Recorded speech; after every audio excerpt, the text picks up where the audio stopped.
Why didn't I suspect? I just trusted the girl. This is the story of a retired police officer who says he was financially abused by the very person meant to care for him. What effect did that have on you? Oh.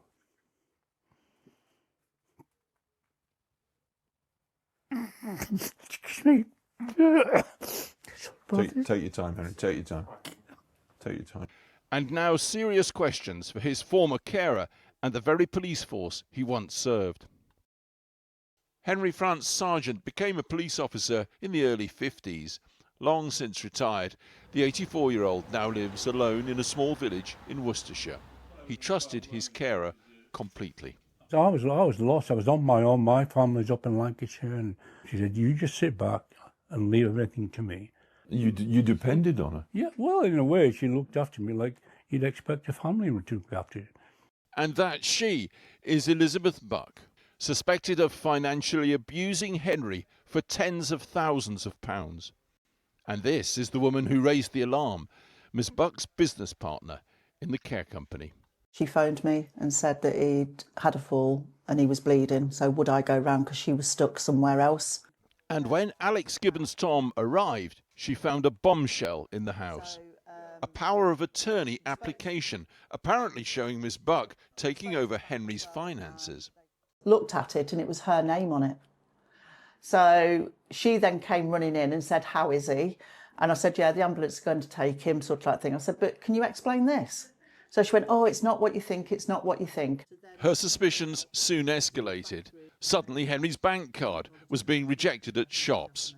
So with Henry at her side, Alex called the bank, First Direct. And then she said, "Henry, did you try to transfer £6,000 to somebody on Thursday?"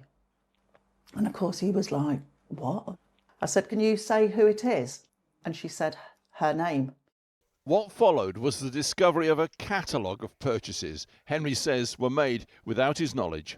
Bank statements revealed spending of nearly £1,300 on an American fridge, freezer and dishwasher, items that are believed to have been delivered to Miss Buck's home address. More than £1,700 to the clothing store Next. £4,500 apparently spent on a bathroom refurbishment that Henry never had, and money which disappeared into Miss Buck's account. Spending also identified at Apple, Amazon and an energy firm which Henry has never been a customer of. He believes an estimated £34,000 was taken over 6 months. Things that you had no idea what None they at were. all. As a kid, I was a shock to the system. Even when the truth was coming out, I found it hard to believe. It never even crossed my mind in any way, shape or form that she was doing something for her benefit. I thought she was just being kind. There's more. Documents reveal an inquiry to take the equity out of Henry's home, over £137,000. They'd be made online, allegedly using Miss Buck's maiden name. The application didn't proceed. Again, Henry said he'd no knowledge of this. Alex confronted her business partner by text. She got this back from Miss Buck's number. "I've not even said I won't give you the share from Henry, but not heard from anyone about if he wants it back, etc." You're not in there to see if there's a fiver on the side or, "Oh, go and get me a loaf of bread, but keep the change and they've given you a £20 note." No, there's a code here and you shouldn't cross it. Now, Henry's bank, First Direct, quickly recognised him as a victim of financial abuse, repaying him over £16,000. The bank even named Miss Buck as the perpetrator to Channel 4 News, before adding in a statement, "This is a complex and distressing case involving our customer, Mr. Sargeant, who reported suffering financial abuse at the hands of his carer. In light of this, we took all measures necessary in order to protect the customer. It's unfortunately too common to see vulnerable people abused financially, often by people who have gained their trust." The bank told Henry to call the police, and it's the actions, or lack of, by West Mercia police which are central to Henry's case. He's 84 years old, remember, so the police were told not to call late at his home, but they did. Laughing and waving at the security camera. Henry's bank, First Direct, is said to have tried to contact the investigating officer more than 15 times without success.